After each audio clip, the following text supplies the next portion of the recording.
What will we do with a drunken sailor? What will we do with a drunken sailor? Well, it's Labor Day weekend and time to launch the Boston Whaler. Here it is, trailered on my car.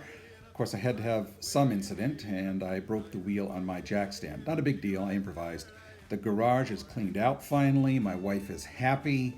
So a couple peanut butter jelly sandwiches later and I'm ready to go to the Weskeg River in South Thomaston. Here I am.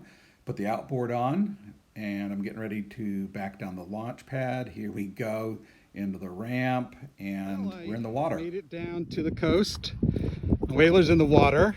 It looks like it's riding good. It's a little bit up on the ramp here. Tide's coming in.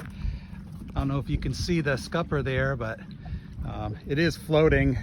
It's well above the water line, or well above where water would come in, so I'm sure that's good. Feels good. Tide is super low right now. I kind of wanted to do this because I want to check out where the mooring would go. Well, the whaler seems to be doing just fine, other than not getting a plug for the auto bailer hole here, because the water just shoots up through there. That's really the only issue I'm experiencing right now. Otherwise, it's a beautiful day out here on the water. Pretty good current right here. This boat gets on plane very fast with a 25 horse two-stroke.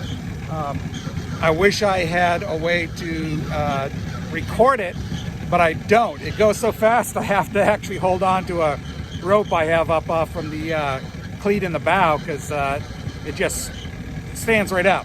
So gonna be pretty fun, I think, but I still need to get used to it and maybe do a little dialing in on the outboard. Sounds like it's idling a bit rough, but otherwise, gotta thank everybody on Hull Truth who talked me through this, because wouldn't have been able to do this without y'all. Thank you very much. What will we do with a drunken sailor? What will we do with a drunken sailor?